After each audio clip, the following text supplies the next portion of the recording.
What's up, everybody? Welcome to this very special afternoon edition of Theocracy with Theo Snodgrass. I am, of course, your host, Theo Snodgrass. Wherever you may be, thank you for making me a part of your day. Oh, man. So yesterday was election day. I know you guys all know that. And it looks like, obviously, the big story out of New York, Zoran Mamdani is the big winner. It's very exciting. I know a lot of people are upset about it. I'm actually not that upset about that. I don't really give a shit because I don't live in New York, and I don't have any special emotional attachment to New York. I mean, I've seen Hamilton. I've heard,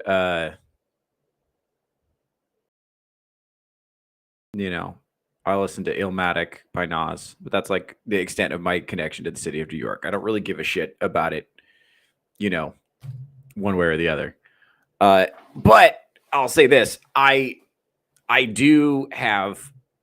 I have been keeping an eye on the discourse, and the discourse has been extremely disconcerting. It has not been good.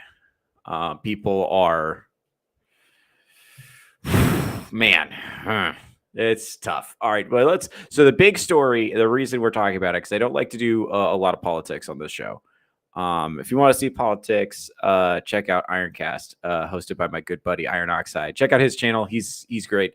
This is not a politics show, so we try to stay away from that. We talk about relationship dynamics and how they impact society. It's the main thing I like to focus on here. And the big story coming out of New York is how what's got a lot of people talking is how young women voted. And so we're going to talk about that.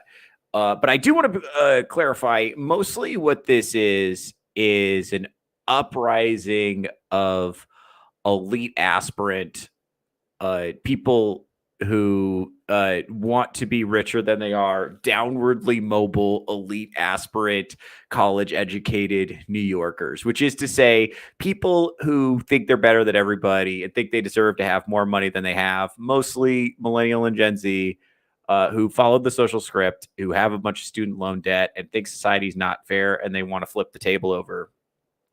And so they voted for Mamdani. This is what I want to clear before I spend the next 2 hours completely throwing young women under the bus. I want to be clear: the young men of New York are not off the hook either. But that's it's not like a fully gendered problem. It's like an elite aspirant problem. It's like people who, and I fit into this category to some degree as well. People who followed the script, expected that if they took on a bunch of student loan debt, they'd become aristocrats, found out that wasn't true, and then had to grapple with reality.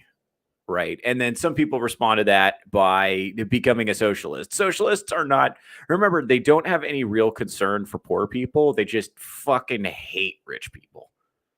Like, it's not about making sure poor people have more. It's about making sure that they personally have more. It's a philosophy of resentment and envy, right? Like, that's to be clear. And there's plenty of effeminate men in New York who also fell for that. I think also one of the demographics that Zoran Mamdani did the best with was people who've been living in New York for less than 5 years, whereas people who've been living in New York for 15 or more years, they ended up voting for Cuomo by a huge margin. But people who've been in New York for less than 5 years voted for Mamdani significantly. So this is like, a lot of this is it's mostly like a privileged, whiny ass Nepo baby problem, more so than, so that's gonna be what I say at the top of the show before I just spend the next 2 hours just absolutely shitting on women. That's not the point of the show. That's just, as I was going over my pre-show notes and I was looking at the stuff I wanted to talk about today, I was like, this is going to be a rough one. I should probably clarify before I get started that it's also elite aspirant men who are the problem. It's guys who want very badly to be elites in society. So they took out a bunch of student loan debt and they got way overeducated. And then we made I talk about this all the time. These are the people who took out a bunch of student loan debt. And then you told them because they had a degree, they were better than everybody. And then then society made them be baristas. So they had to make coffee for like the plumbers and contractors and all the people you told them, hey, you're better than that guy because he turns a wrench for a living. And now that guy makes like 8 times what they do and they have to pour his coffee. So you cannot. And the other thing, too, is in college, they all became a bunch of Marxist revolutionaries. So you make them Marxist revolutionaries. You tell them they're better than everybody. Then you make them be baristas. So you cannot buy that kind of class resentment. You cannot buy that kind of like rebellious spirit. You can't unfuck that pony. Once that's in the zeitgeist, once you have a whole 2 full generations of young adults who are raised on Marxist revolutionary rhetoric and also are debt slaves and also are elite aspirants who will never punch out of the proletariat. In fact, a lot of these people are doing financially worse than their parents because of the debt, because degrees are oversaturated, because the job market is like not favorable. They're like, fuck it, give me free Pringles. I'm going to vote for the guy who said he's going to give me free Pringles. Right. And so we're not diving into the socialist policy. Like we're not diving into socialism and the fictions that underlie it. What we're actually talking about today is the attitudes of the people who thought it was a good idea, because that's actually what's important. And the cool thing about the internet is they're all telling us what they think. So that's very exciting. And because this show is fundamentally about women always. We're finding that's going to be the tie-in. Because I don't really do politics on this show, or I try not to. I do sometimes, but it's the, anyway. Anyway, let's see. Let's see who's in the chat. Vagabond is here. What's up, buddy? Friend of the channel. Runaway Vagabond. Strider's here. What's up, buddy? Friend of the channel. There's a reason socialists' cry is eat the rich and not feed the poor. Bingo. That's exactly right. It's fundamentally a philosophy of resentment and hatred and jealousy and envy. They're fundamentally, socialists are deeply, deeply, deeply envious. It's not about the poor should have more. It's about me personally. I should have more. Give it to me. Give it to me.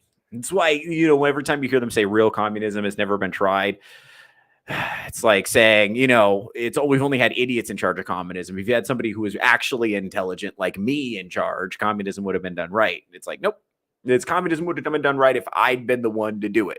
And it's like, no, you are not more intelligent and more ruthless than Joseph Stalin. You are not. Sorry. Not real. Not real. All right, well, let's dive in. Shit, I got so much to go through. It's going to be a rough day, guys. I'll be honest with you. First of all, let's see how the numbers shook out. So looks like young women are the story. This is Rachel Jen Faza. I actually just discovered her on Twitter recently. So I don't know if she's like a good person or not. But anyway, she's written some very interesting stuff about Gen Z. Looks like some of her credits include New York Times, Washington Post, Politico, Teen Vogue, Glamour. So probably a horrible person. But her tweet on this is very interesting. Uh-oh, Ronald's here. What's up, buddy? What up, retards? What's up, buddy? How you doing? Friend of the channel, Ronald. All right. Young women are the story of tonight. 81% for Mamdani in New York, 80% for Cheryl in New Jersey, 78% for Spanberger in Virginia. Now, the New Jersey election and the Virginia election, I haven't really looked into as much. So we might be talking about that later in the week. But really what we're talking about is the trend. And also young men, it turns out, are now remember, this is New York.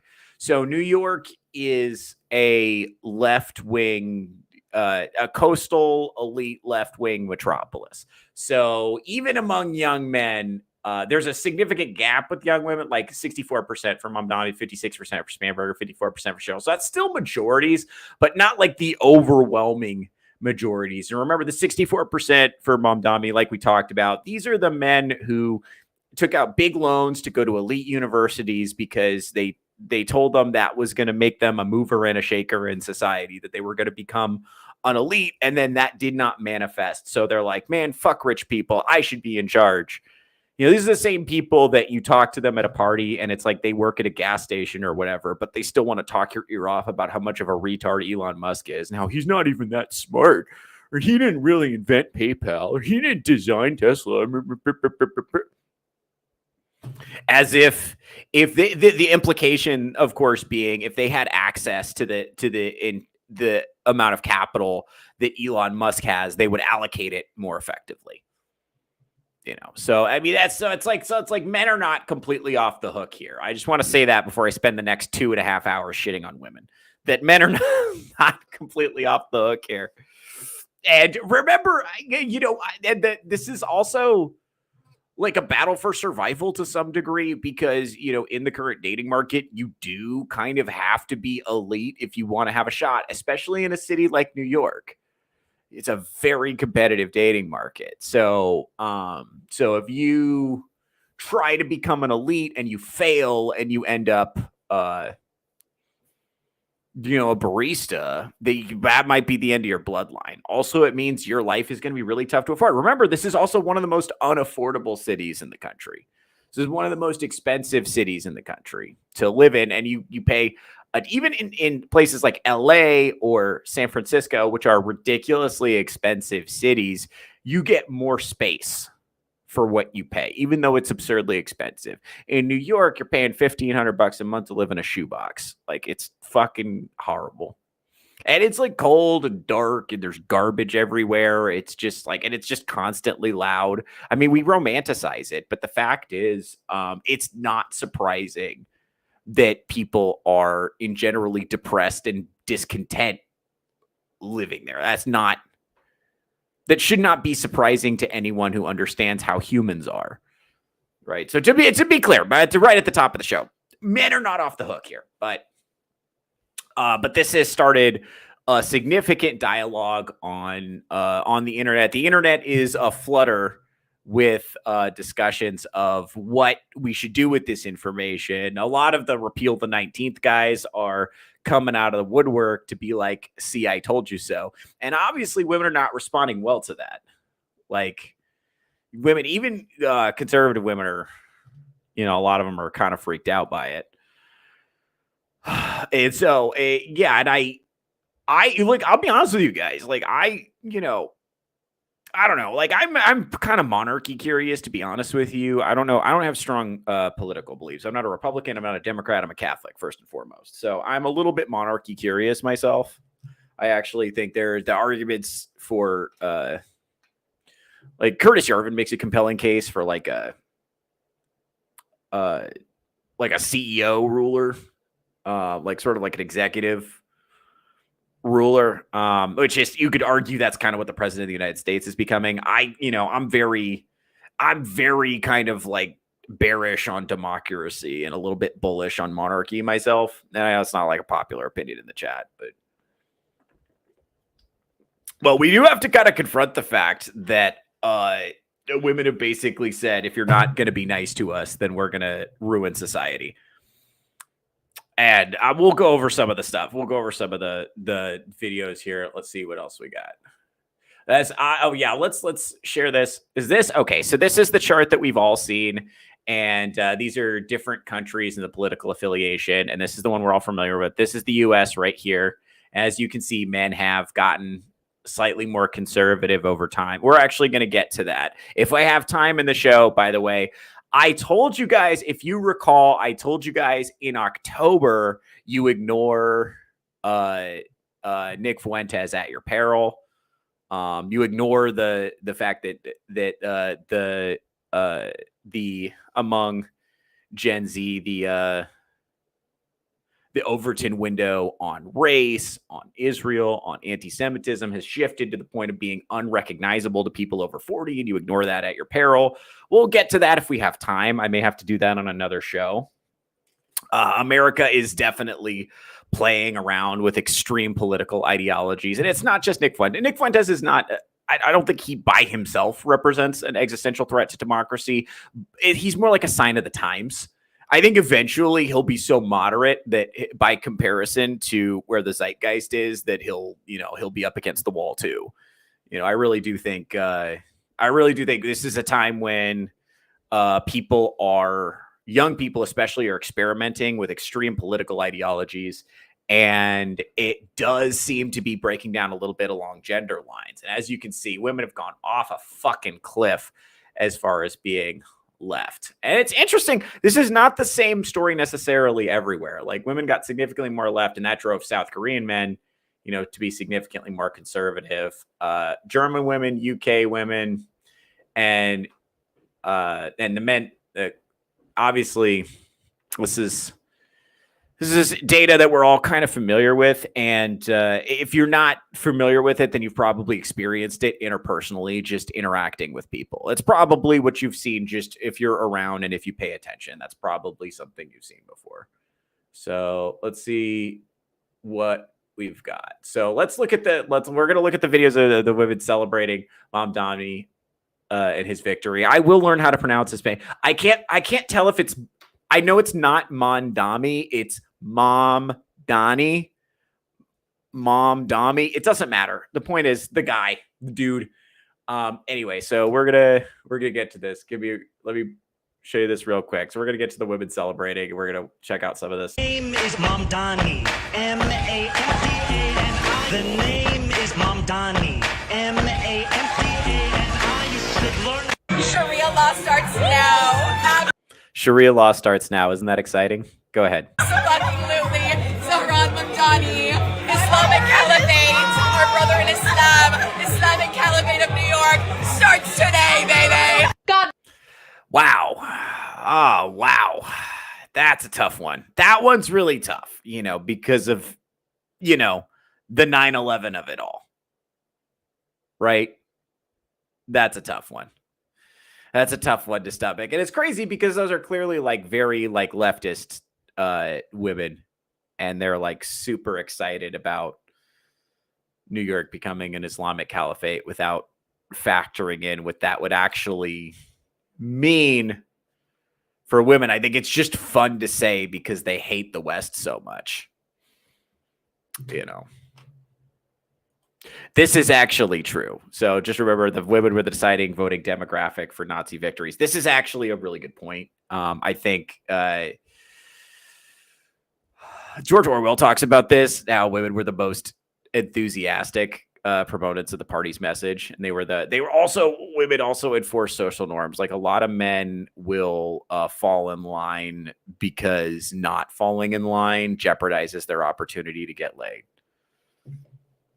So this is actually, really important. Also here, this is like bugs cheering for the birds. Yeah, it's a little bit roaches for Raid, a little bit. But check this out. I think this next one actually illustrates the point really well. Something I say a lot, and let's see if we can spot it. Go ahead. There's just something so electric, so satisfying about knowing that my MAGA parents, wherever they are probably having a horrible night tonight. Oh, I literally just got goosebumps thinking about it. Like, they are in such a bad mood, probably, about the fact that Zoran just won and Prop 50 is gonna pass. Like, wow. God, I'm sorry. It just makes me feel good that my MAGA parents are probably upset right now. When the day starts. That's okay. That's so important. Remember what I always say, that far left politics is just fuck you, dad. I always say that. They're kind of saying it out loud too. You couldn't spell it out any more clearly than that. And she said, my MAGA parents, wherever they are, which means likely that she's followed and if you remember this girl, we've seen her online before talking shit about her parents. I don't have time to go into the whole backstory of that girl in particular, and it's not really that important. Just know she's very likely followed the Gen Z and millennial trend, which is pushed by therapy culture, of cutting off your parents if they're not perfect, or cutting off your parents for political disagreements, or cutting off your parents because they don't accept your non-binary identity, or whatever the fuck. So whatever the fuck reason is, she's likely cut off her parents. My parents, wherever they are. I know exactly where my fucking parents are because I speak to them. I know exactly where they are. Okay. And if I want to know how they feel about the Mamdani election, I could just call them. So I don't have to speculate, right? It's wherever they are. right? So she's cut off her parents, right? And by the way, that is a type of virtue signal. She's virtue signaling her commitment to the cause of leftism, her commitment to the religion of wokeness, which is an offshoot of the religion of socialism, right? Which is really the Jacobin spirit of the French Revolution, what we have in the West, which is distinct from the Eastern communism you see in a place like China. It's distinct. This is the Western, this Western socialist spirit ultimately has its origins in like the Jacobin spirit of the French Revolution.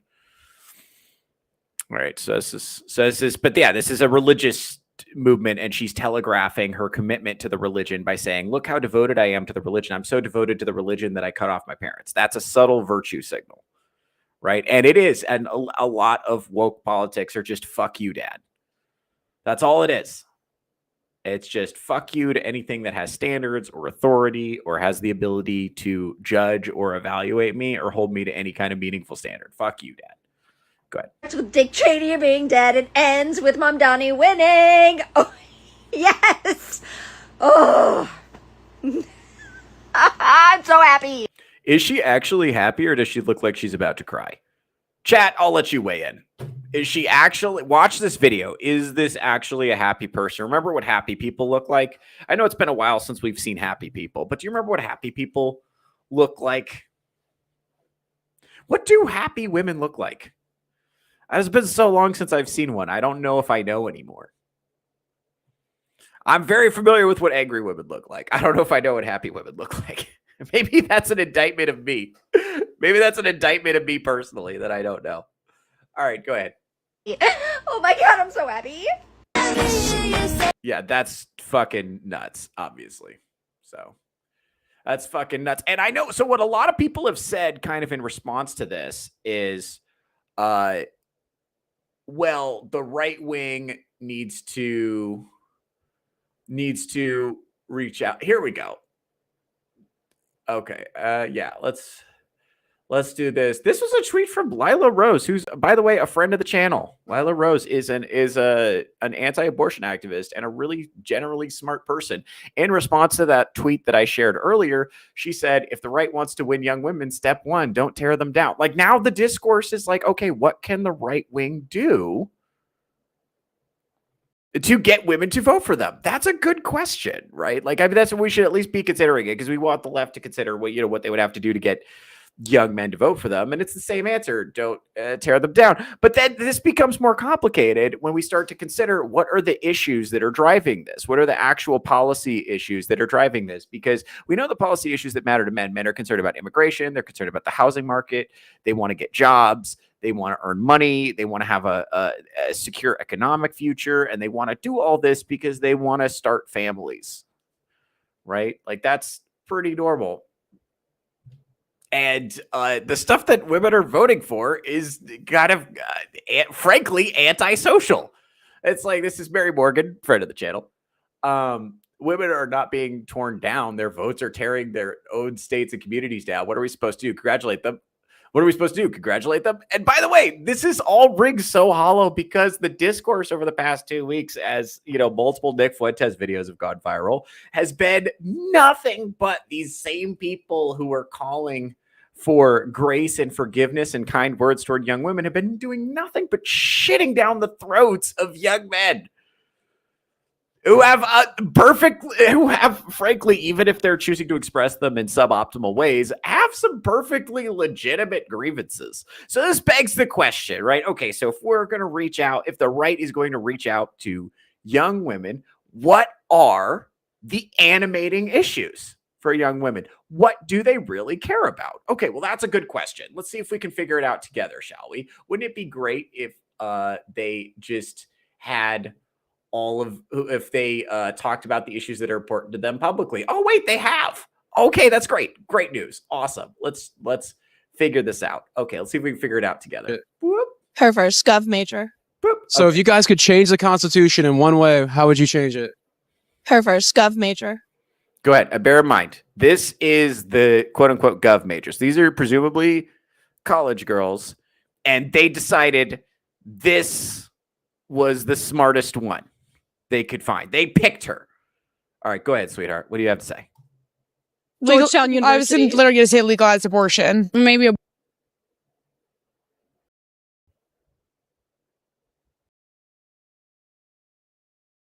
Okay, well, but maybe that's an isolated incident, right? It's not, they can't all be solely animated by the issue of whether or not they can kill their infant children. There must be another issue that's important to them. Let's see. abortion laws. Okay, well, that's just, there has to be more to it than that. Go ahead. Rights to abortion. There's more. No. This is cynical. I know what you guys are thinking. That's cynical. That is, stop it. Stop it. Women care about the future of the country, not just, women do not only care about whether or not they can murder their children, whether they can be naked in public, whether they can import dangerous foreigners who want to sexually assault them. They care about other things. I promise they do. Okay, what else do they care about? Like transgender rights to have surgery. Oh God, that's so hard. I really want to use my platform to convince you guys to like women, but it's very hard because of observable reality. That's what makes it tough. It's the only thing. Go ahead. Without necessarily parental consent. You yes, you have freedom of speech, but that doesn't mean you have. It's not, bear in mind, it's not just adults that they want to have access to transgender surgery and have that be constitutionally protected. It's also, they want children to have access to transgender surgery without parental consent. It's so important that they think it should be in the Constitution. It is so important to them that they think it should be in the Constitution. That's what they're voting for. Okay, go ahead. What else you got? Yes, you have freedom of speech, but that doesn't mean you have right to sit there and scream at someone because they choose to change their gender or they love the same sex, things like that. Yeah, it's also important to them that they roll back freedom of speech. The First Amendment goes too far. What else we got? So should we add trans rights to the Constitution? Absolutely. Definitely adding in like policies that like make healthcare more accessible for like immigrants as well as like people in low-income communities. I just think we need to get the old white fucks out of power, but that's not really a Constitution issue. So if you guys could change the Constitution. God damn, that was tough to watch. And if you've talked to, women under 40 for more than like 20 minutes at a time, you know that this is not unusual, right? So, okay, so fair enough. These are the issues that are animating to young women. They want to murder their children. They want to be naked in public. They want children to be able to chop their genitals off without consulting their parents. They want immigrants to have free health care. So if you're the right wing, how do you tailor your messaging to court those votes? What do you do, chat? Fill me in. I'm all ears. Because I don't know how you fucking do that. Like, if we're supposed to, because here's the thing. We're left with two options. We either take them seriously and believe them when they tell us the issues that are important to them, right? Or we say, these aren't really the issues that matter to them. They've just been brainwashed and they're repeating what they heard on TikTok. In which case, if they are that easily influenced, then that begs the question, why are we allowing them to be the deciding factor in our elections?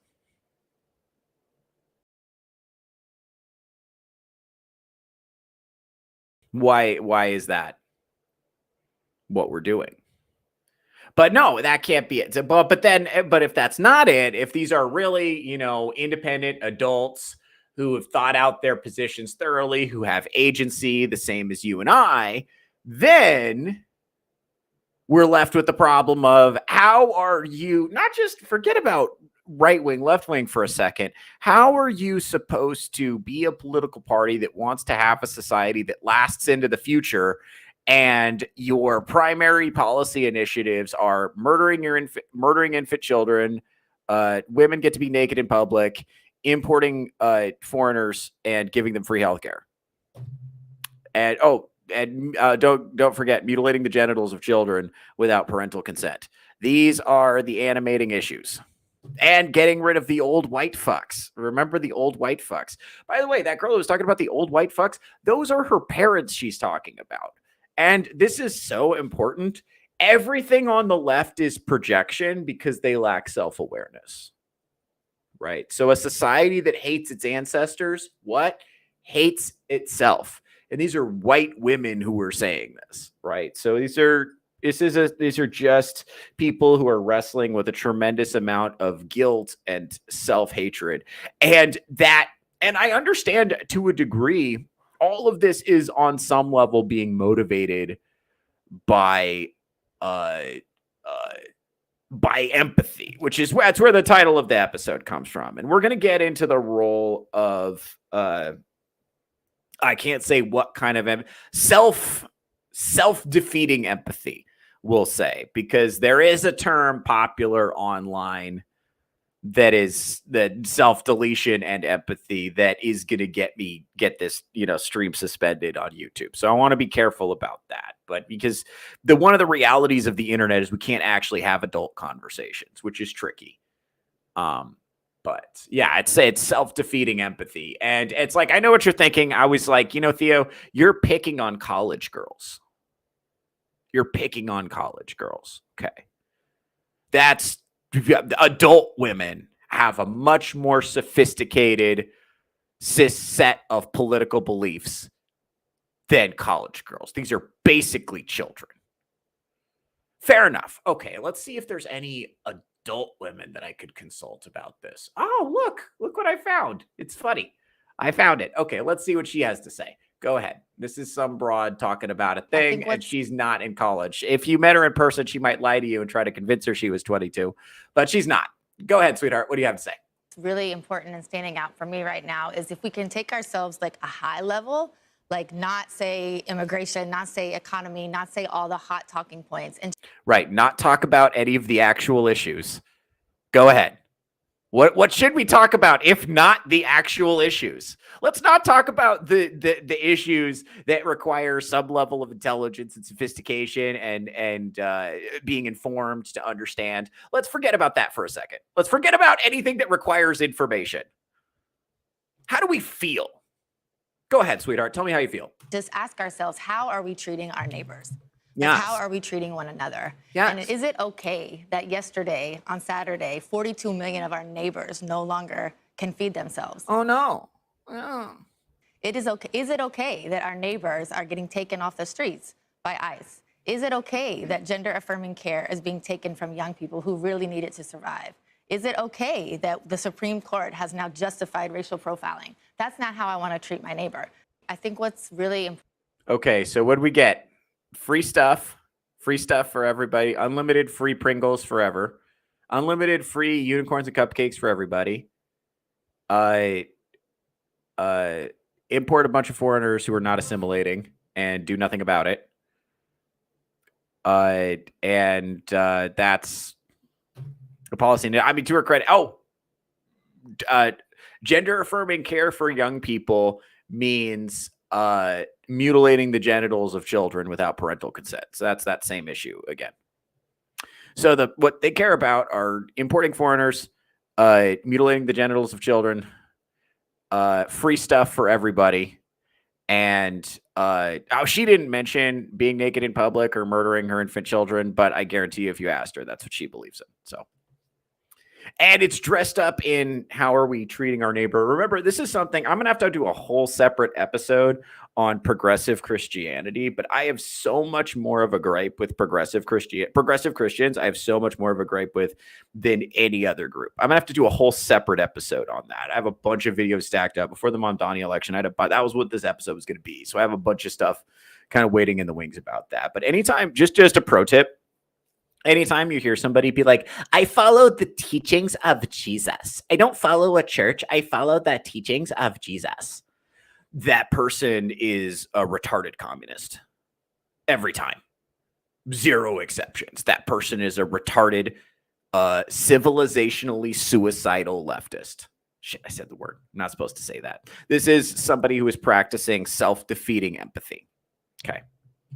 You got to remember that because here's the thing. Like, this is C.S. Lewis talks about this. This is how I know that your Christian beliefs are not sophisticated. If you say, I don't follow a church, I follow the teachings of Jesus. Jesus was a great moral teacher. Jesus was not a great moral teacher, actually. This is common misconception. If Jesus is not who he claimed to be, if Jesus is not God, then his teachings are immoral. Do you know why? Because he forgave sins. That's a huge no-no. Because, okay, let's say you steal my lawnmower and then some dude down the street is like, don't worry about it, Steve. You're forgiven. Don't worry about it. Go forth and sin no more. I'm like, hey, I'm still out of lawnmower. What the fuck? You can't decide if you can't do that. Only God has the authority to forgive sins and say, go forth and sin no more. So if Jesus was just a moral teacher, he's an asshole, right? But that's something you would only understand if you were actually familiar with if you'd actually thought about the text in a sophisticated way. Jesus pretty much has to be who he says he is in order for anything he did to be okay.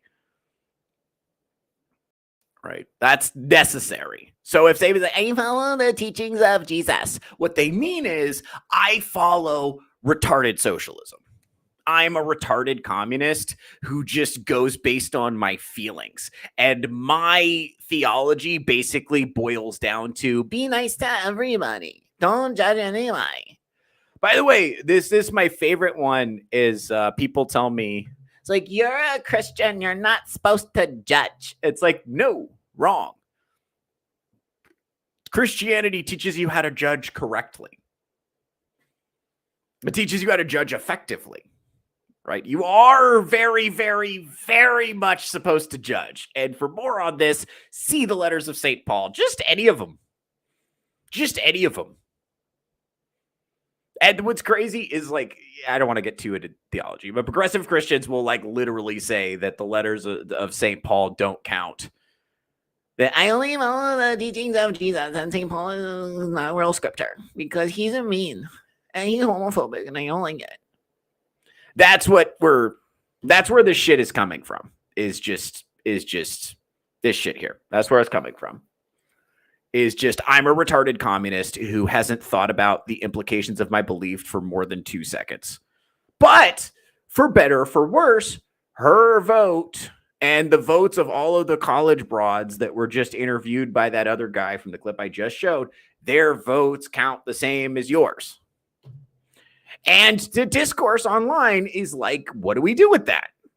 Because how do you, as a right-wing party that wants to build a civilization that lasts into the future, how do you accommodate that? Let's see. I already showed that one. Let's see. I already kind of talked about this. Boop.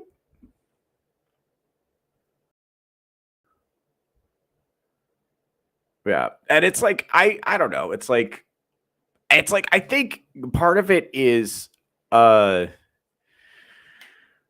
don't know what it is. It's like a desire for security. It's desire for security. It's also empathy and like, let's be nice to everyone and not wanting to be mean. And sometimes this is why okay, so let me talk about the ICE rates for a second. Because like, again, this is not a politics show, but just as a quick reminder, illegal immigration from the southern border has been a problem in the United States as long as I've been alive. And in fact, before. This was something Reagan talked about in the debates. Okay. So this problem goes back a long way. This problem of illegal immigration across the southern border and what to do about it. Okay. And it's been a problem for a long time. And it was really a big problem under Biden. Now, under Trump, for better or for worse, we can talk about whether or not we like the ICE raids. We can talk about this being, definitely an authoritarian crackdown. We can talk about how, hey, should we have federal agents engaging in this behavior? We can talk about the optics, okay? But let's set all of that aside for 1 second and talk about the results. attempted border crossings are down over 90%, and we're at net negative illegal immigration for the first time since I've been alive. So before we talk about whether or not these are good things or bad things to do, can we talk about whether or not it works? And look, illegal immigration has consequences on crime, on healthcare prices, on housing prices, on wages. There's all sorts of downstream consequences for this that make society worse for the people who already live here. And the more social services they're able to have access to, and it varies by state whether or not they're able to access healthcare or like SNAP or whatever social services they are or are not allowed to access, kind of varies. They are allowed to count in the population. So the blue states, they're reporting these people deliberately to increase their electoral power, their share of the electoral college, their number of representatives, whatever, and also counting on those people to come here, have children, those children raised in the left-wing school system, growing up to become Democrat voters who are citizens, right? So they're using this to increase their voter base over time. This is a power grab by the Democrats. So that's an inherently illegitimate power grab by the Democrats, right? So an attempt to supplant and displace people who already live here and to make life worse for the people who already live here in an attempt to secure their power, their electoral power long term, right? That's all true. That's all true. That's all accurate. That's not a conspiracy. That's just like, transparently true. That doesn't make immigrants bad people, but it means we're in kind of a pickle where somebody's going to suffer, and you have to choose who's going to suffer. There's not a situation where everybody just gets along and it's all sunshine and rainbows forever. Like, you're in a situation where somebody's going to suffer, right? And unfortunately, I think for a lot of women, that's unpalatable because it feels bad. So everybody wants to have safe, clean streets, but sometimes law enforcement requires the use of force. And it literally does not matter what the situation is. Every use of force looks ugly when it's removed from context. And that's what we're finding out with the ICE raids and the video clips of the ICE raids that are going around. It looks ugly. Everybody wants to benefit from having clean streets, but nobody wants to see how the sausage is actually made. That's ugly. And it's like being like, you gotta use tough things. You gotta do tough things sometimes if you want to have a society that's livable. That's really hard if you are a voting demographic that is 100% empathy motivated. Like, I don't fucking know what to do with that. No. Anyway, you're not supposed to judge, then proceeds to judge me for my beliefs. It's not wrong when they do it. Yeah, that's the other thing too, is that so they said for all these people talk about empathy, they have absolutely zero empathy for not just conservative people, but specifically men. If you listen, I mean, we've done this numerous times. We've talked about basically this huge, one of the things that we're dealing with is just a huge fucking empathy gap where women just like do not give a shit. Actually, that's a perfect lead into the next. I'm so glad I said that. All right. So this is something we saw. This is FIRE. So that is basically this is, I forget what FIRE is an acronym. I forget what it stands for, but basically their main thing is preserving the First Amendment on college campuses.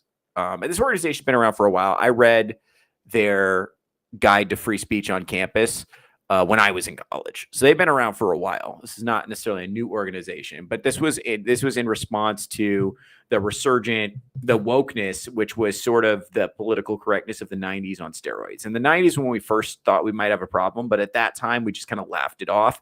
Now, but at the time I was in college, wokeness was starting to get a foothold, and now it's the norm. So organizations like FIRE, very important, shout out to them. This was a report that they published. Male students show more tolerance for political enemies than females show for their own allies. Right. So Basically, regardless of party or ideology, men are so much more tolerant than women that the gender tolerance gaps dominates the ideology difference. And by the way, this is why the left is so vile. Part of this is men tend to be individualistic and hierarchical. And you just kind of fall in line. And what that means is actually like a lot of cooperation, a lot of working together, and you follow the orders of the guy on top of you. Pause, even if you don't like it. That's how the military. That tends to be how the right works. They just fall in line. The left is collectivist, and if you violate the rule, if you violate the sacred law of social cohesion by doing something awful like having a different opinion or disagreeing with someone, then they pull the "you can't sit with us," and it's like it's Wednesday and you're not wearing pink, so you can't sit with us, and then they cast you out, which is a feminine tactic, which is crazy, but they're actually like so much more. I think this is why it's so much easier for them to empathize with Muslims who disagree with them on everything, or with illegal immigrants who disagree with them on everything. I think that's why it's so much easier than it is for them to empathize with their male same age peers who have slightly different opinions.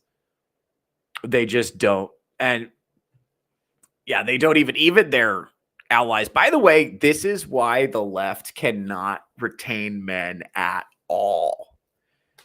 Is because basically, because when I was in law school, I was more libertarian, but I was hanging out with like, the criminal justice reform crowd. So a lot of like prison abolitionists and, very, radical, the kind of politically anti-police, politically motivated people. And this was around the time when Black Lives Matter was starting to kick off, several years ago at this point. And, one of the things that you notice is that if you want to be a white male in that kind of space, you have to you're in a constant state of apologizing for existing. And if somebody doesn't like what you're saying, they'll just say you can't have an opinion because you're a white male. And that's it. And that's a trump card. You don't actually have a response to that. There's no rhetorical response for that. And they have zero fucking regard for you at all, because especially once you begin to violate the sacred rule of social cohesion, because again, the left organizes itself according to feminine norms, which means the most important thing is that everybody feels good right now. We don't do anything that upsets how people feel. And if we're going to have a disagreement, we're going to have to interrupt how people feel. We're going to have to disrupt this illusion that everybody agrees on everything. And we're going to have to find out where the sources of disagreement are. And by the way, this is why the left is so much easier for them to spiral into radicalism and purity than it is on the right. On the right, you have people with different opinions. The left views this as a weakness, that the right has slap fights in public. Like right now, the right is having a civil war over whether or not to support the state of Israel. Right. And we can talk about that, the Fuentes versus Shapiro. We may not have time to get to that today. We'll see. We're moving at a pretty good clip, but we'll see if we have time to get through this. We may get to it today. We may have to do this on another show. I've got like 2 or 3 shows worth of content that I'm trying to work my way through. But this is the point I'm trying to make here. That on the right, we have these slap fights in public. Like, I think it should be illegal to think about getting an abortion.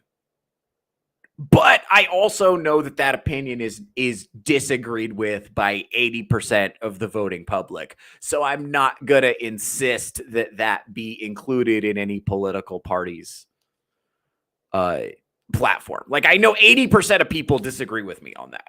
And that's fine.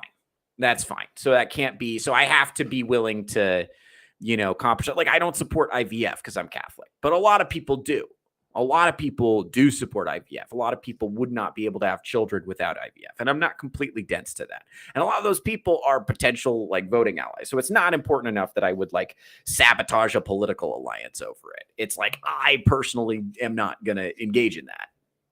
But that, because I support, like, I'm Catholic first and foremost before I'm a member of any political party. I'm Catholic.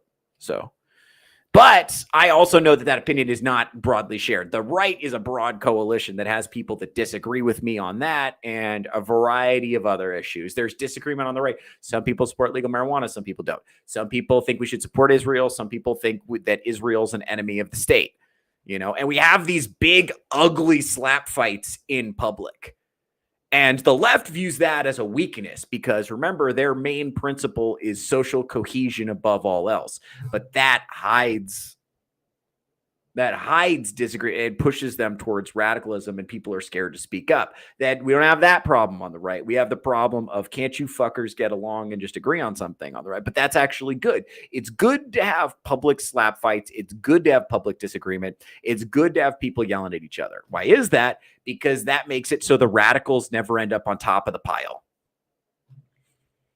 Radicals can't win in an environment like that because they're just going to get booed they're going to get booed off stage every time. They're going to be like, no, fuck you. And that's on the left. That's why they have such a hard time keeping their crazies in a box. And we don't have that same issue on the right. And that's why the right is such a diverse coalition right now of all these people who think very differently. There are people who disagree completely with me on a ton of things. And yet we still both occupy right of center positions because, like, where else are we supposed to go? We can't go on the left because we would be violating the sacred law of social cohesion, right? It's important. The most important thing to leftists is that everybody gets along all the time. And what do you do, I guess, is let's see. This is and by the way, this is kind of I actually want to draw attention to this. So this is an example of why I saw this video. This is kind of an insight into how women think and why it's frustrating to deal with. Because a lot of you probably are thinking, oh, well, maybe we can use logic to explain to them that their opinions on stuff are retarded. And it's like, no, you can't. You can't. And this is why. This is actually a great video that I was going to use for a different show, but I'm actually going to use it for this show because it illustrates the point really well. Yes, that's true. Go ahead. When they don't agree. And it's not that they don't understand. She's talking about logic. Go ahead. They just don't like it. I look fine today. Let me post it for the world to see. Because what are you posting it for? To get that attention. It's as simple as that. There's no other reason to post. Now, I'm going to ask y'all this. If a dude tell y'all, you can post the same stuff you've been posting. Post whatever you want. But make your page private and delete all mails off your page that's not family member. How would you feel about a dude saying that? Would you think he tripping or you like, okay, yeah, let's do it? That's controlling. So you would think he tripping? Yes, that's controlling. Trinity, you would think he tripping? I would. I'm not gonna. So Narcissistic. Okay. They just said they posting for themselves. They doing it just because it look good. They just said it's not no unloyal aspect to this. But when we take males out of the equation, you the bad guy. But before you take them out of the equation, they just posting for themselves. It can't be for y'all sales, and it can't be just because you feel good, because I'm still saying, babe, post it. Baby, do your thing. Post whatever you want to post, however many times you want to post it. Let's just take the men that might pose a threat to our relationship or trying to get in between what we got going. Let's take them out the picture. Babe, keep doing what you're doing, but let's take them out the picture. Remove the risk. Now I'm tripping. So don't then click in y'all head that, maybe I'm not just doing it just for me. Or maybe I'm not just doing it just because I feel good. Can we agree to that now? I still can't agree. We gotta. They'll swear up and down. They want a strong man. They want a leader. They want a logical man. But when that logic contradicts with their feelings, or until that logic exposes that they're wrong, then suddenly you're negative, you're toxic, you just don't get it. No, we get it. You just don't like to be called out.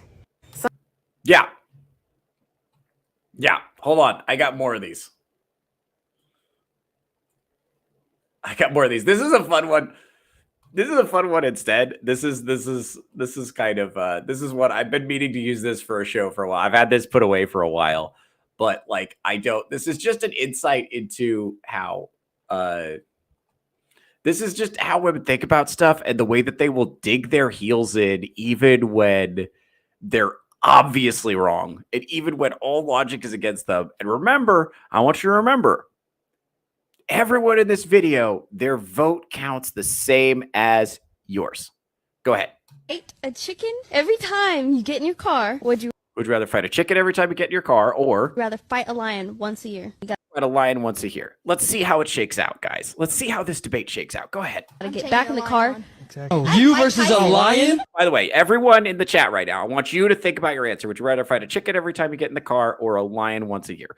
Go ahead. Think about your answer. Before we see how this plays out, let's think about your answer. Think about it. Take as much time as you need. Pause the video if you have to. It's fine. Go ahead. See how we're doing.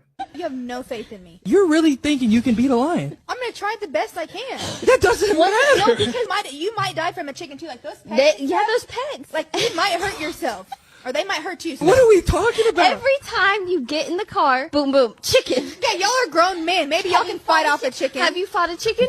Yeah, but no one can fight off a lion. We're grown men, and we said no to the lion. Once a year. I could be training that whole time to fight this lion.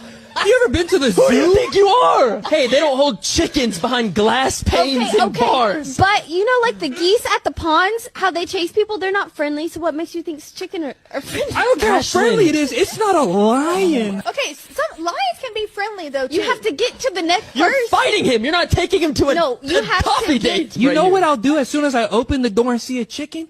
But it's Grab the chicken. No, the door's not open. You have to get the door open. Have to get the door open. Is a chicken preventing me from opening a door? If I try to fight a lion with unarmed, bare hand, I lose. There's no scenario where I beat the lion. Y'all are saying What chickens have y'all seen before? Chickens are crazy. Yes. You're trying to fight the king of the jungle. This is Now, okay, a little bit. Let's give them the benefit of the doubt and say that they're trolling a little bit here to get a rise out of the guys because it's working. Let's say that they're doing that because that is fun to do. Okay, let's say for the sake of argument. But this is making a really good point. Like, part of the problem is that women have a different relationship than men with reality and consequences, right? Because they are shielded from reality, especially women now. We've had 2 generations where the government was putting a thumb on the scale on purpose to make life easier, is making it easier for them to get in school, easier for them to get jobs, easier for them to make money, and telling them that they're strong, independent, empowered. They don't need a man, and how wonderful they are and how amazing they are and how terrible men are by comparison. And also because women are surrounded by people who are way nicer to them than they are to men. So men have a very different relationship with the coldness of reality. And that's just something I say all the time. Like, you find this out when you talk to women. You actually can't really talk to them about reality without them getting their feelings hurt. It's really hard to have a direct conversation with women about how things are. And it's not because they will take it personally. They process information very personally. You know, so if you talk to them about reality, they'll be like, this is where you get things like, nah, I know a girl who's 5'10", like that kind of stuff, right? You know, you run into that. And this is what I'm saying is like you're like, okay, if I have to use baby talk to speak to you about reality, then you're not a citizen with agency in the same way that I am. Like, if I have to like be super, super, super careful with my words so that you don't have a toddler meltdown while we discuss important issues, then your opinion should not count the same as mine. And that is the situation that we're in, unfortunately, with a lot of women. And those women have a significant, not only are there more of them, they're a majority of the electorate, but they're also, right, they're not only a controlling majority of the electorate, you know, but they also vote more consistently than men, right? And they've been told, kind of by and large, that they are the cat's pajamas, and there's these wonderful, strong, powerful princess warriors, and that their feelings are correct. That's the other thing too, is that part of this, and we'll have to do another episode on the feminization of culture. We've got like 3 or 4 episodes that I've teased that are coming up here, but essentially we've got a situation where women have been kind of reliably informed by not just the education system, but by the culture at large, that their feelings about things are 100% correct. And if a fact contradicts a feeling, then that fact is in fact fascism. And that's not good. That's not good. Okay. And this kind of gets to what I'm talking about. We're going through a stage where it's just bizarre, where the discourse on the left is that the culture is becoming too masculine, and the discourse on the right is that the culture is becoming too feminine. And I think it's like indisputably like correct that the culture is becoming too masculine. This is, or too feminine rather, because this is far, far, far away from the most masculine society that has ever existed. It's not even close. Okay. Okay, I'm not saying there's no such thing as toxic masculinity. There is. I think Genghis Khan was probably toxically masculine.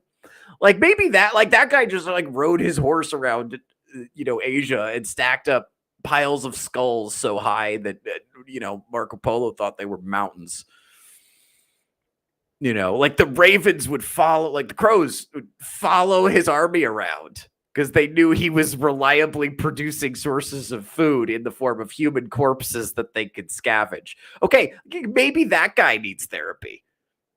But you're looking around at our society now and you think that the main problem we have is that men are too masculine? I don't think so. No. No, sorry. Try again. And this is kind of getting to the point, is that everything is getting worse. And people can see it, and they're getting called out for noticing. I have 2 videos I want to show you real quick, back to back, that are related to this. Let's do this one first. Okay. Boop. Give me a second. When my mom came to visit me, I remember. Okay, hold on. We're going to start over. Instagram has like not a fun way of showing videos. Go ahead.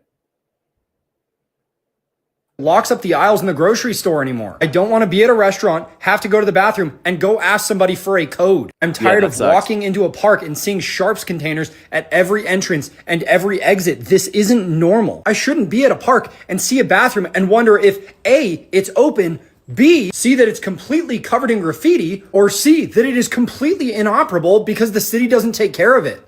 Yeah, so I used to live in the city of Spokane, Washington, as many of you know, and the bus station in Spokane, at the time that I left. First of all, it was super common to see people passed out from fentanyl overdoses at the floor of the bus station. That was pretty normal, to the point that I got numb to it. I saw it happen so many times that I got numb to it. I was just like, wasn't that interested in it anymore. I was like, shit, I got places to be. I've also the bathrooms in the Spokane bus station, they had security posted at the entrance, and they only let people go in one at a time with security guards in front. You'd form a line because so many people were going in there to do fentanyl. And also, all of the electrical outlets are in the bus station are off limits because so many people stole cell phones. They had so many stolen cell phones. They were like, fuck it, we're done. We're not doing this. Go ahead.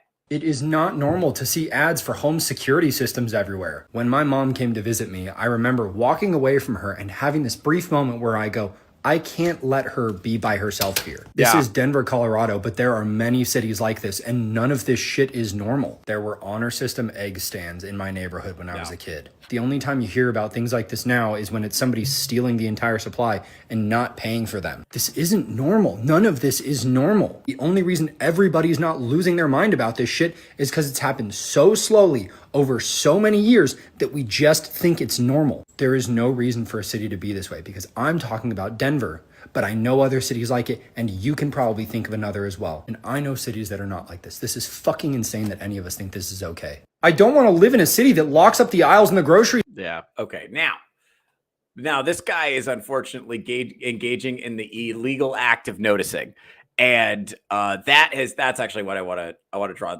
attention to this one, because it's not just socialism that is experiencing a resurgence right now. It's also fascism. It's actually like, honest to God, we have honest to God Nazis in this country for the first time in a really long time. Like, not just people who were like LARPing, not just people like being, and not Nazis in the sense of like, oh, anybody who wears a MAGA hat or anybody who votes Republican got called a Nazi for a while. They called Mitt Romney a Nazi.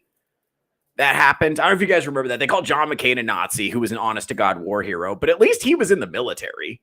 You know, at least there was something there. Then they called Mitt Romney a Nazi, who was like, if a glass of whole milk ran for president, which is just insane. Anyway, so let's see what this guy has to say, because I think this guy made a really good point. Go ahead, buddy. Tweet the other day that was essentially asserting that Nazism is becoming mainstream again. I thought to myself, yeah, no, duh, and it was completely avoidable. Cannot argue that normal social conservative people are somehow literally Hitler and not expect something like this to happen. University professors, politicians, and media pundits have been arguing that somehow whiteness is evil, North America was founded on genocide, Christian values are somehow Nazi values. Never once thought to themselves, hey, maybe we're opening up a space for normal people to start being radicalized. And I want to be clear here, I fundamentally believe that National Socialism is a stupid idea. I'm not surprised that people are opening themselves up to third positionism. Because when you make a ton of people politically homeless by arguing that everything their ancestors built is bad, they're going to start looking elsewhere. If you want to reverse it, and by the way, it's completely reversible, you have to do one simple thing. Stop telling normal people that they're literally Hitler. People who have questions about immigration, about border enforcement, about laws, about drugs and crime are not bad people. If you want this political hysteria to go away, you just have to accept that. I came across this tweet the other day. Yeah, that's it. Right. That's it.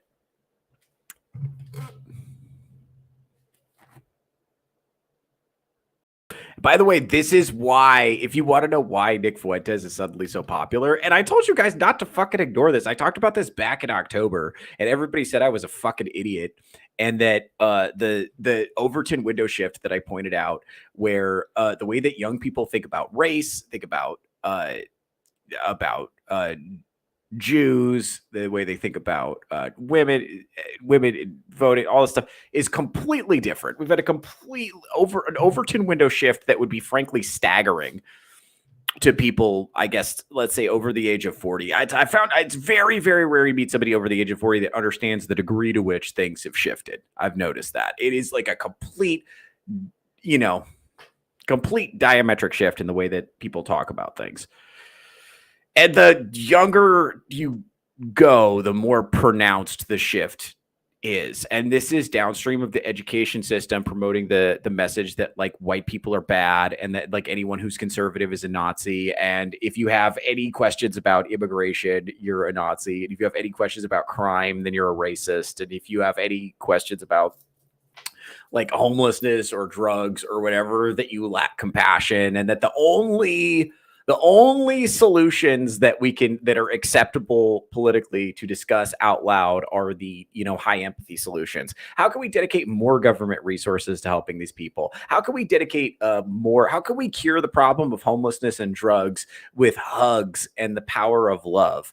And if you don't say that, then you get shrieked at. And it's like, you have to sort of openly concede that everything is the fault of the white men in the present and also our white male ancestors, and how you have to concede, you have to operate from a starting position that the ancestors who founded our society are horrible. You have to start there, because otherwise you can't have a discussion with the leftists. Remember, we always talk about everything the left talks about is projection. So a society that hates its ancestors actually hates itself. So this is all coming from a position of envy and resentment of the rich, and also deep guilt and self-hatred because of the Marxist programming from the school system. Kayla's here. What's up, Kayla? Welcome to the channel. Friend of the channel. First time here. I've noticed. It's fine. I forgive you. We have more odds in the education system. Yes, that's exactly right. So basically we have that has set the framing. And we've also, this is one of the reasons that this is affecting women more than men, is because remember, the sacred law of women is social cohesion, right? It's critical that everybody gets along all the time and that you reflect back the opinions of everybody else, because it's more important that everybody gets along than it is that we tell the truth. If you have to tell an uncomfortable truth that ruffles feathers, that's a bad thing. Best just keep that to yourself. And, you know, men don't have that. The other thing is that, like, in order for, it is impossible for independent, spirited, strong-willed men to earn social acceptance within our current education system. So a lot of those guys just wash out, and they're not going to make it in corporate America. They're not going to make it in higher education. So a lot of them, they wash out, they become entrepreneurs. Maybe they get social media presence. They figure out a way to make it, you know, to hack it on their own, but they're not going to rise up, you know, in society. Because what our society prioritizes is the sacred law of social cohesion, and that requires you have to outwardly profess empathy at all times. And it's not just empathy, right? It's also it's not just it's empathy, but it's like, it's this weird thing where you have to express maximal empathy for people who are as different from you as possible. You know, like it's not just, it's like empathy for, you know, people who have virtually nothing in common with you, which is crazy. It's like empathy for foreigners, and empathy for people who like I said, this is bringing the fact that you have women who are cheering in the streets that they're going to turn New York into an Islamic caliphate. It's like leftist, empowered, you know, strong, independent women who don't need no man. And again, this is why I have said for a long time that all of this like feminist flailing and like shrieking at men, what they're actually saying is, please, for the love of God, put some boundaries on me. I really think that's what's at the bit. This is why you have this bizarre alignment of, you know, leftists and Muslims. I really do think that's the source of it.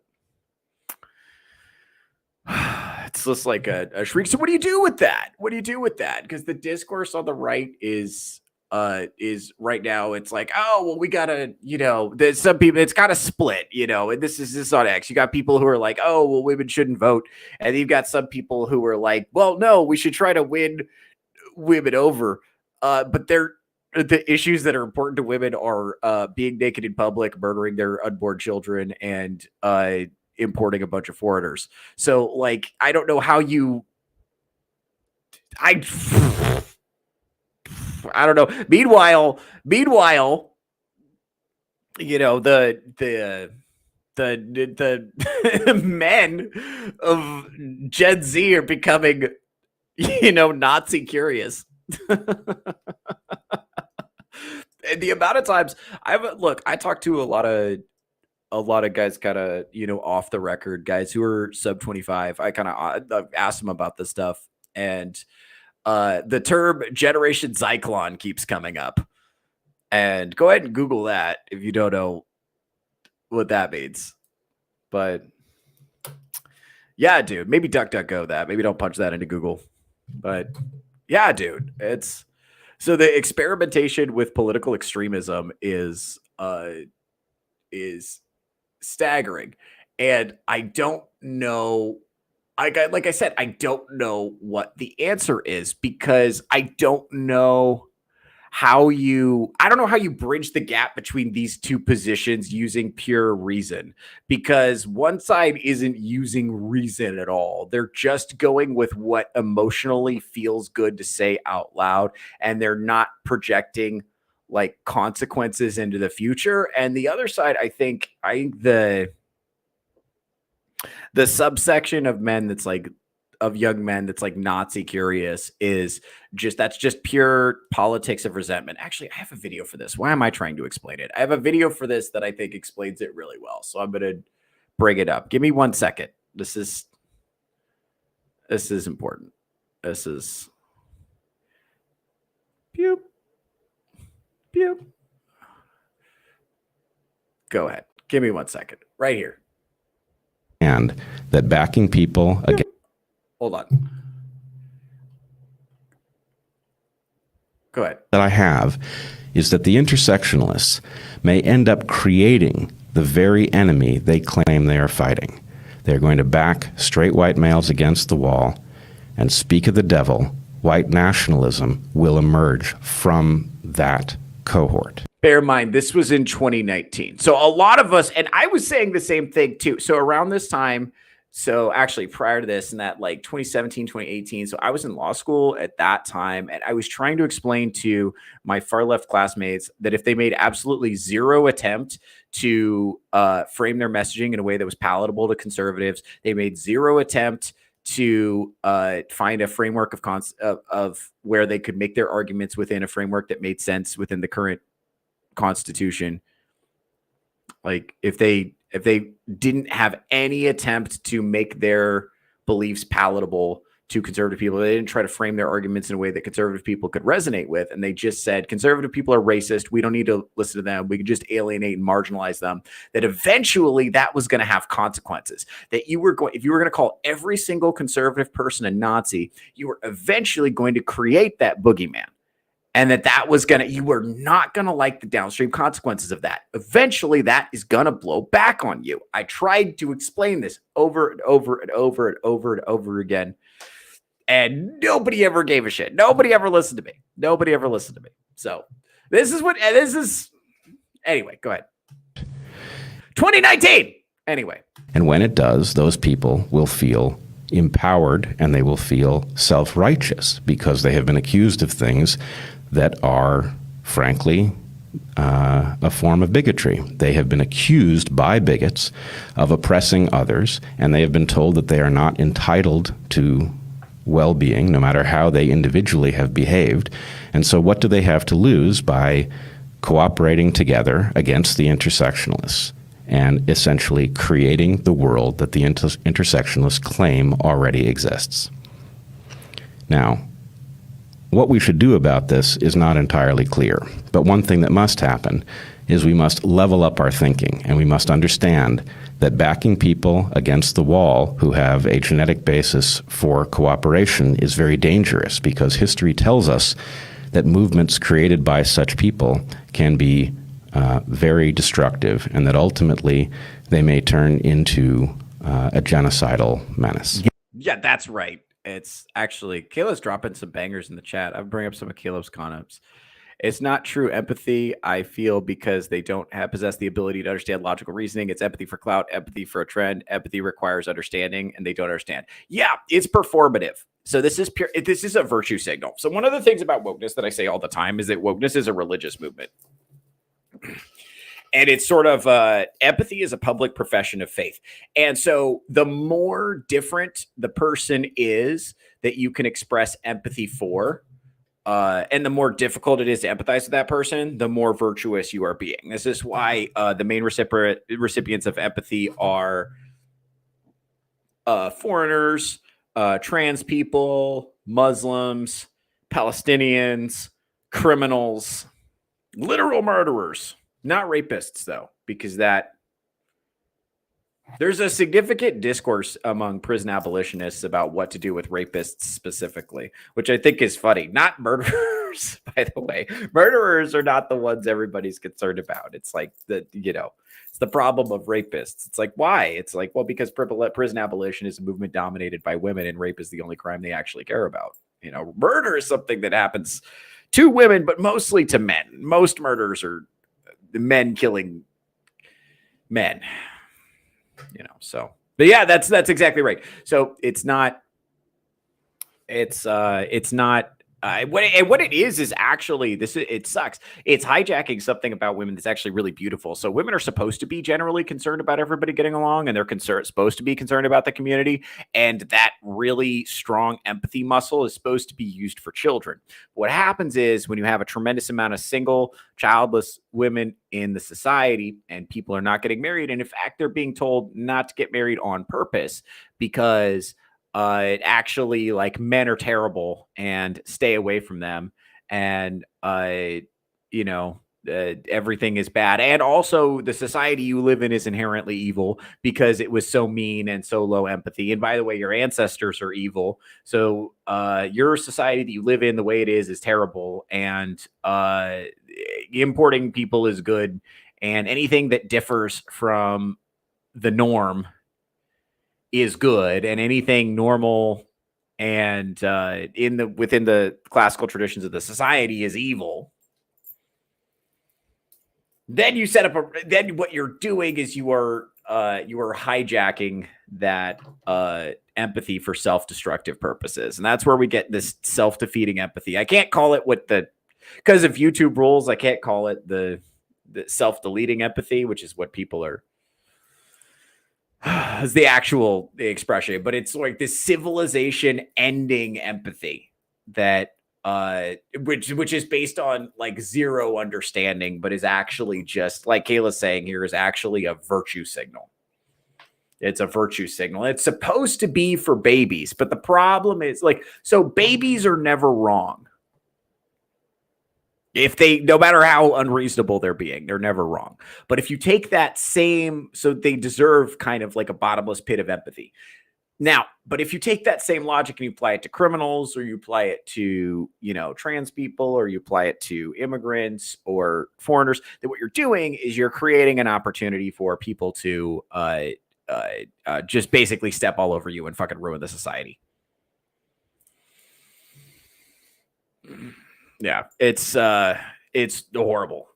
It's horrible. It basically so it's hijacking something good and positive and pro-social and using it to facilitate something that's antisocial. And then if you get all the women thinking that way, you can get a lot of the weak men too. Because if you listen to a lot of the arguments, I was going to do this on another show. I forget if I did this or not. But basically a lot of leftist arguments are all you have to do is if we want to end the male loneliness epidemic, just start being a leftist and then women will fuck you. So their argument is sell out your principles and you get pussy. You can crack this pussy if you just, sell out your principles, which is, by the way, I can't believe leftist women are co-signing that message. All you have to do to fuck me is I don't need a profession of commitment. I don't need marriage. I don't need you to love me. I just need you to vote the right way. That's what I need. I just need you to vote the right way and you can hit this pussy. It's really? Bro? Come on. Although, to be honest, I am the same way. If a woman wants to have sex with me, all she has to do is be I just don't think women should vote. Anytime a woman says that, I'm boom, I'm locked in. Bro, I swear to God, dude. It's bad. It's bad. I don't like that I'm like this. I'm not saying it's good. It is true. That's it. I'm not, not saying it's good, but it is true about me. And this is what I'm saying is these are it's crazy that we have Kayla's dropping bangers in the chat. Hold on.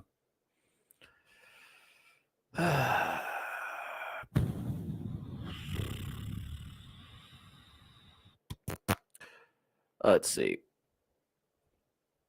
Yeah, well, technically we could differ from the norm if it's the majority of women's circle, but if you differ from the norm outside of that circle, you're public enemy number one. Yeah, it's the sacred law of social cohesion.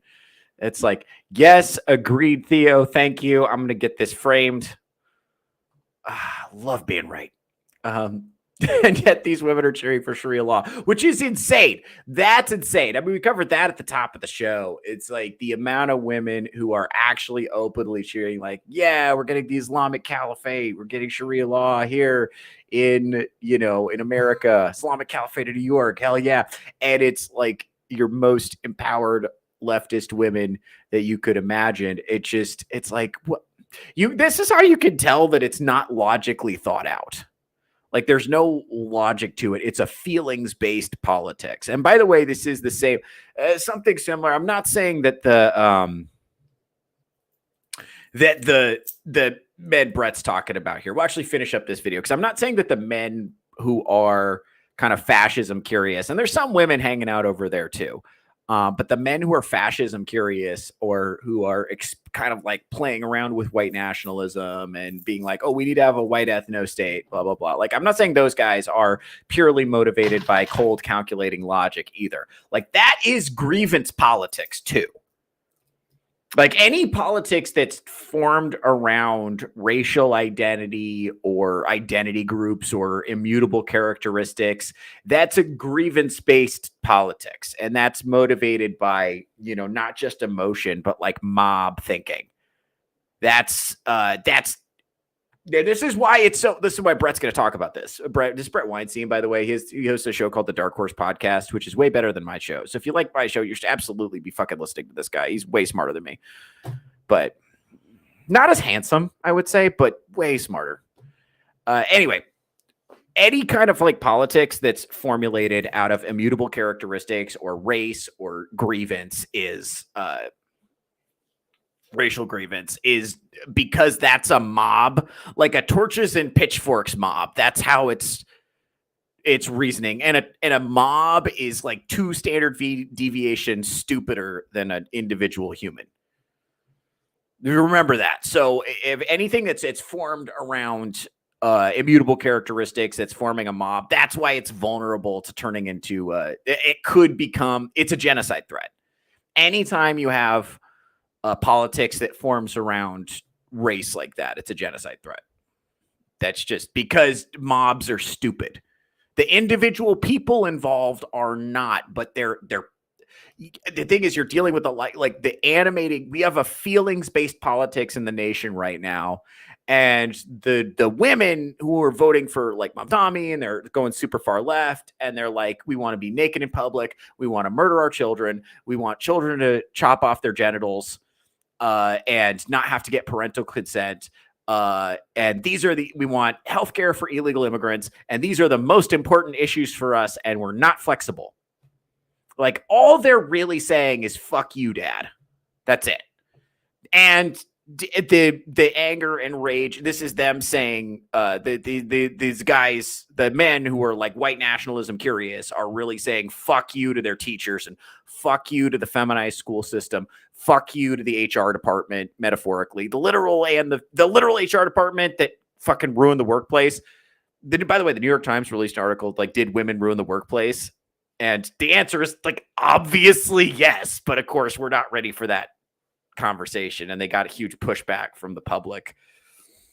But so I'm talking about the literal HR department that has ruined workplace culture and basically made it unpalatable for men, especially independent-minded men, but also the metaphorical HR department that runs the country. By the way, this is something I was thinking about. There's an HR department for women that they can go to if they feel like the workplace is too much like a frat house, but there is no reverse HR department that men can go to when they feel like it's too much like a kindergarten. Like, there's nowhere it's like, come on, Cheryl, can't we get a beer? Can we get a beer cooler in the break room? Can we at least get it? Can I at least have a titty calendar in my cubicle? Come on. Bring back some. Once a week, can we have some sexual harassment, at least on Casual Friday? Because remember, nobody wanted to get rid of all the sexual harassment. Nobody wanted to get rid of all the sexual harassment. They wanted to get rid of some of the sexual harassment.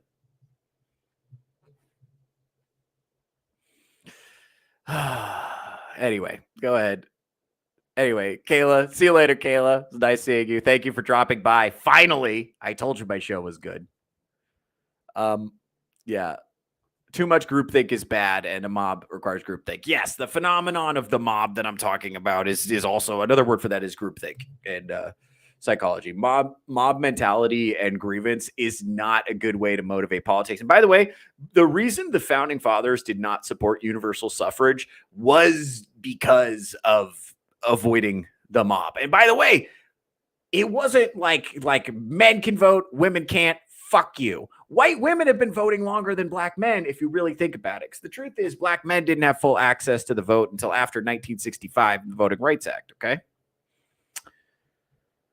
So, I know it's really tempting to have revisionist history where it was like man oppressing women this whole time, but actually it was like aristocrats who were deciding what happened to the country. And then gradually the vote got expanded to more and more and more and more people. And universal suffrage was never an idea that the founding fathers supported. You know who did support universal suffrage, though? The Jacobins in the French Revolution. And by the way, remember what we said at the top of the show. The Jacobins in the French Revolution, that is the intellectual grandfather of all of this like woke socialism and bullshit that we're dealing with now. It was, you could draw a through line from the Jacobin Revolution and the French Revolution through to like Foucault and postmodernism. And then you can, you got to bring in Marx, obviously, because Marx is such an influential thinker. Then Marx, but the way Marx was implemented in the West is different than the way, his ideas were implemented in the East. So the communism and you see in Russia and China is a lot more like emotionally cold and masculine. And the way you see it in the West is it's like very gay and feminine. And, so it's a little different, but but the Jacobins in the French Revolution believed in universal suffrage the whole time. And guess what? That fell to mob rule. And the founding fathers were very skeptical of mob rule. Like if they came here today, they'd be like, holy shit, you're letting everybody vote? Everybody, whether they know what's going on or not. You're letting women vote. You're letting the fucking farm equipment vote. This is crazy.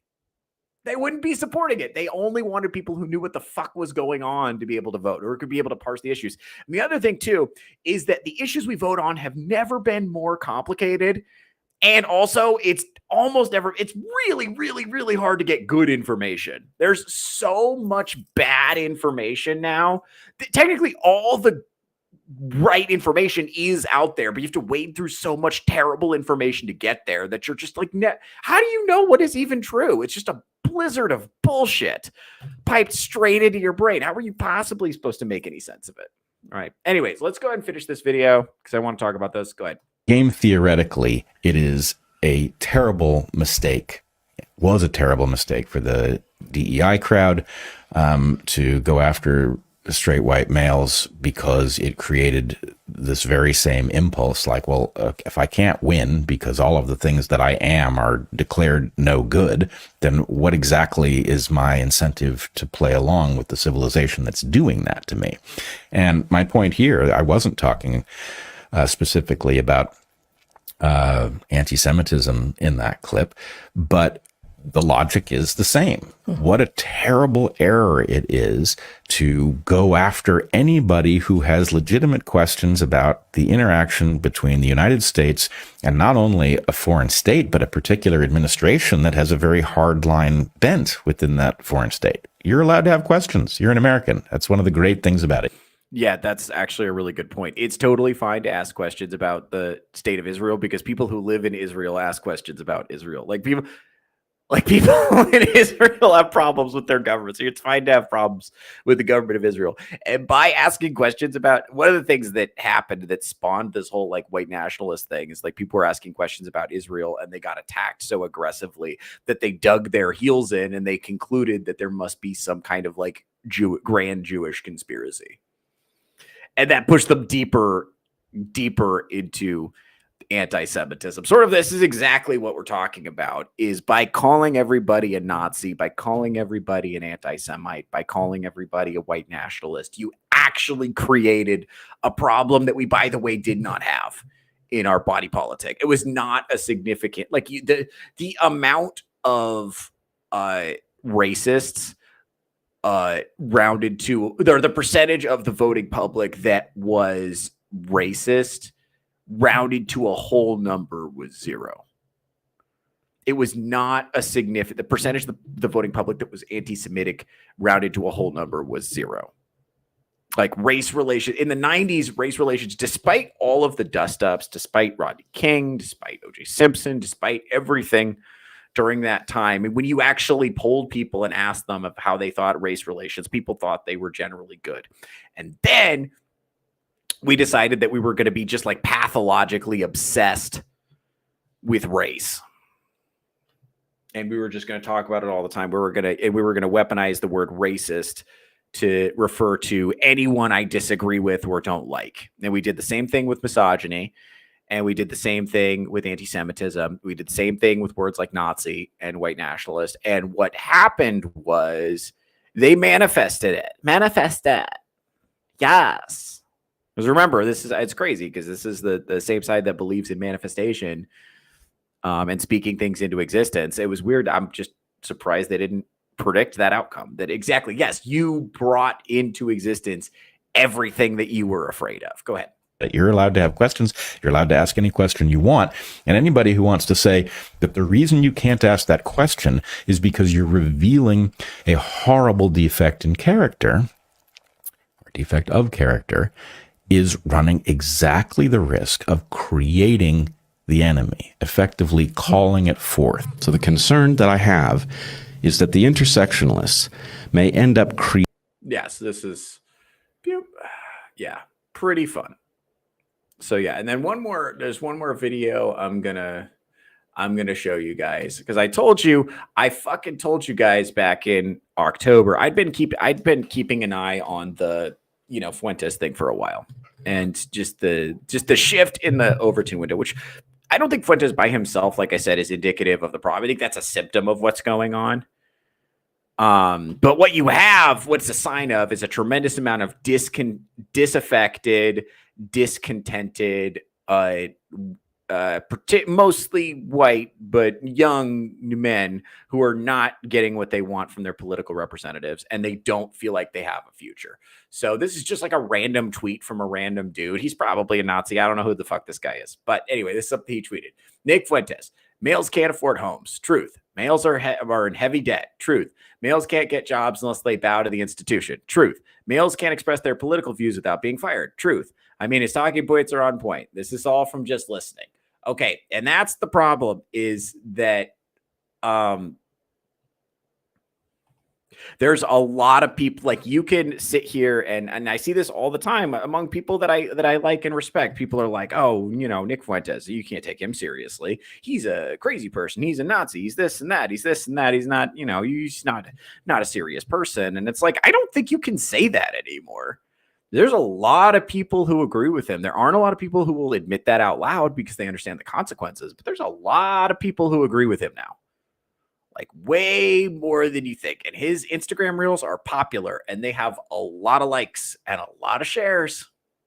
So people are seeing it. And his show gets a ton of views. People are watching it.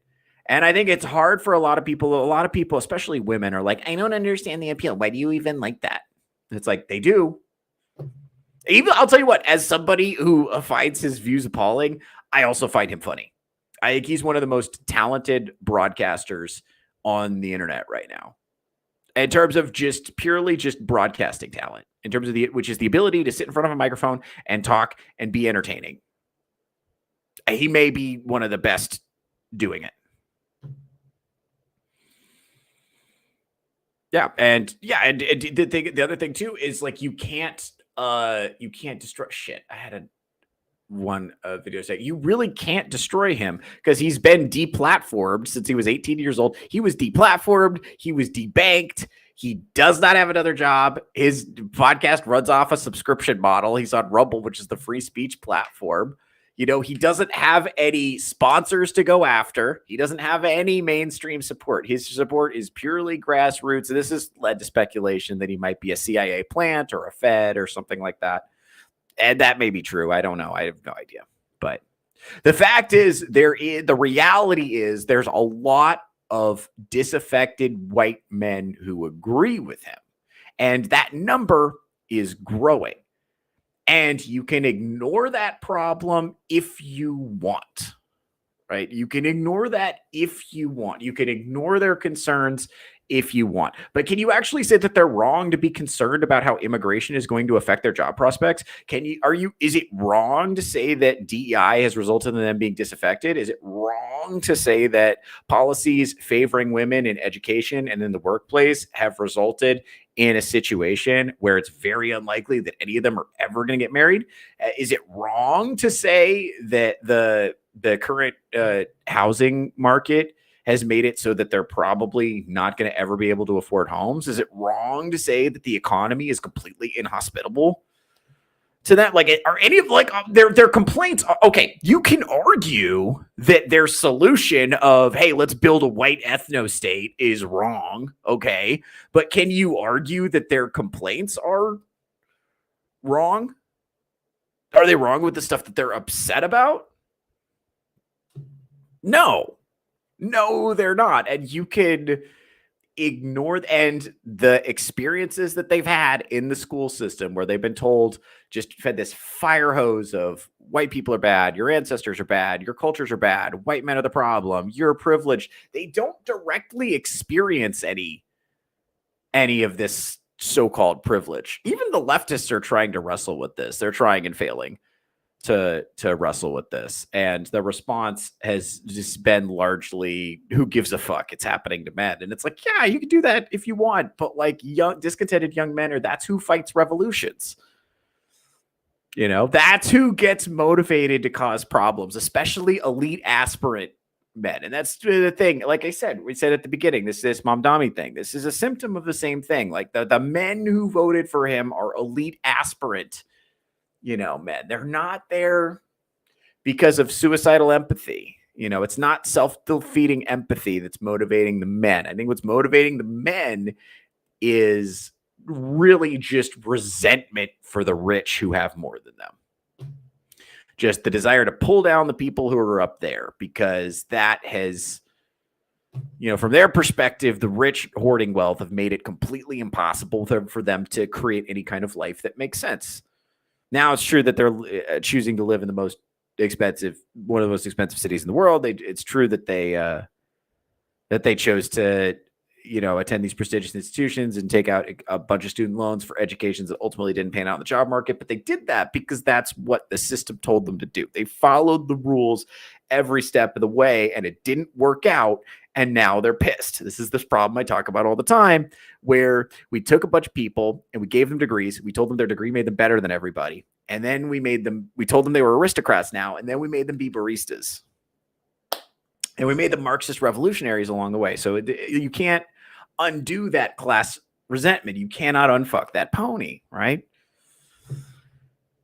And so now we're undergoing this experiment with extreme politics, and I'm very interested to see how that plays out. And it seems, completely irreconcilable. And there's pathological resistance to holding, young women accountable for their voting patterns. But also it's like, even though the things that they are voting for and the issues that they are supporting are ruining society, and pointing that out is making the fascism curious right be way, way, way more vocal about creating, an authoritarian white ethno state that aggressively cracks down on foreigners, gets everybody out, has significant restrictions on, what women can do.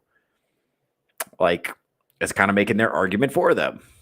So if we want to live in a society that has liberal principles and has freedom, right, then we're going to have a serious conversation about what's going on right now with this experimentation with extremes in our politics. And we're going to have to address the fact that a lot of things about the current system do in fact suck. A lot of things about this current system feel rigged because they are, right? And that kind of thing, when people feel like they cannot win economically and they have absolutely zero options going forward, that makes them socialism curious. That makes them socialism curious. They have, basically zero options. And we also have to deal with the fact that we've essentially programmed people to hate their country, hate their ancestors, hate themselves, and hate the people that they share a country with. Like, we have to grapple with the fact that we've taught women really effectively to absolutely despise the men they share a country with. And as a result of facing that like profound societal rejection. Like young men heard you when you said the future is female. Young men heard you when they said, you know, there's no place for you here. You're privileged. Sit down, shut the fuck up, let women lead. There is no place for you here. There's no future for you here. Nobody wants you here. You know, the future is female. Let the women lead. You just take a back seat. You shut up. You let women talk. You've done enough. You know, men heard you. And so they stopped giving a fuck. And then the women looked around and said, where are all the men that we can respect? And it's like, they're gone. Like, they don't understand. I have more videos for this, but I'll have to show them in future episodes. Like, women don't understand that they can't have all the jobs, all the education, all the money, and also have husbands who have more money than them, who have better jobs, better education, and more money than them. They can't have all those things. They don't understand that because they do not have the same relationship with reality that men do. They're not forced to confront reality in the same way. So and we got to deal with that. That is the majority of the voting public has no idea what the fuck is going on. So, and they just going by feelings. It's like, but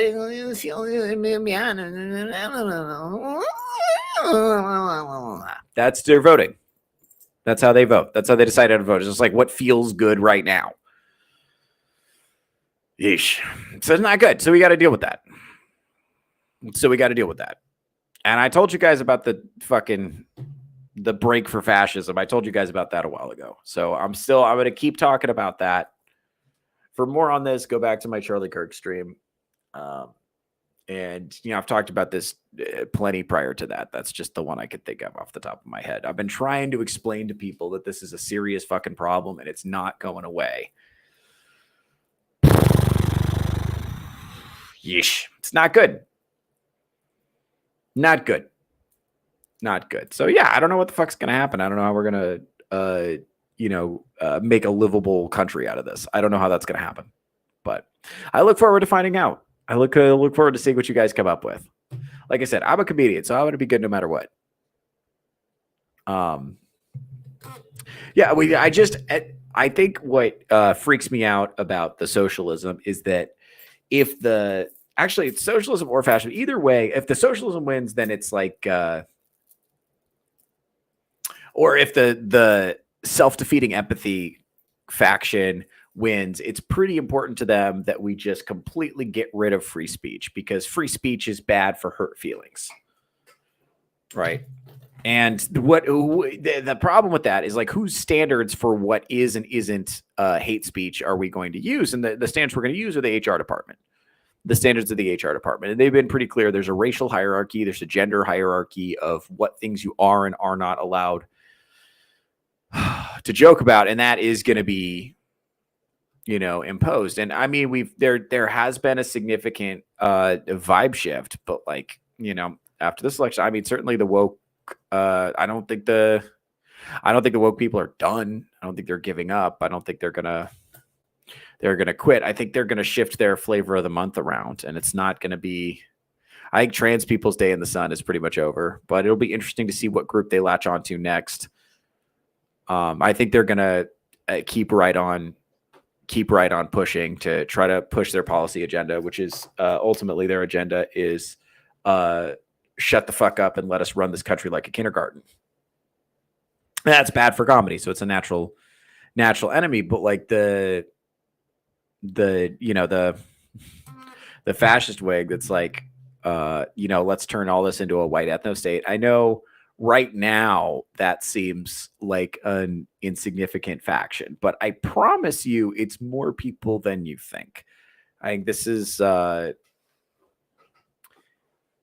something to keep an eye on going forward. It's something we're going to be really, really careful. We are going to have to confront it eventually. It is going to be a problem. There's not like a way around that, right? It is eventually going to have to be something that we confront, just like New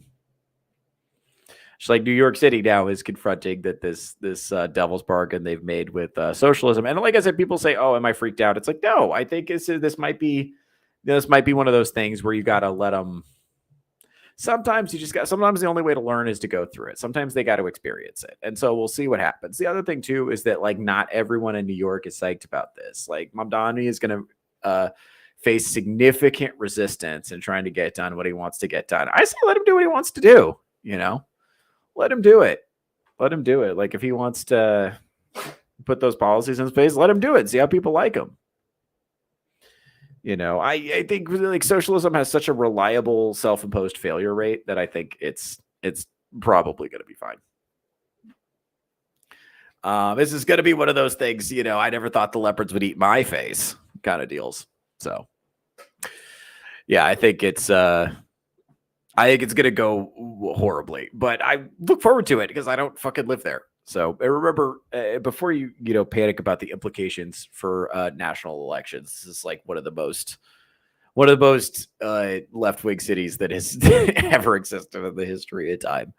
So, I mean, we'll see what happens. I'm very interested. I don't know. It's an exciting time to be alive in politics right now. Anyway, so that's it. That's done. I'm not doing any more political episodes for a while. We're going to go back to the, relationship content that we know and love here. I'm also going to get this show to be airing at a consistent time. Right now, I'm just trying to get episodes out. I got to get, at some point, I got to get shorts made. Anyway, that's been a lot. This has been a lot of fun, folks. My name is Theo Snodgrass. I am a comedian and podcaster out of Las Vegas, Nevada. I am the host here at Theocracy. I also host another show called Touch Grass with Theo Snodgrass. That's Saturdays, 11 a.m. Pacific time. That's tomorrow, by the way. So look forward to that. Can't wait to see you all there. That's my panel show. We discuss a lot of these topics. We're probably going to discuss a lot of these topics again. So if we're going to rehash it, but I'm going to bring on some of my friends and we're going to go over some of this. So anyway, I'm going to be getting out of here. It's been rad hanging out with you guys. My name is Theo Snodgrass. Please enjoy the intro to my other show as the outro to this show. Take it away. Look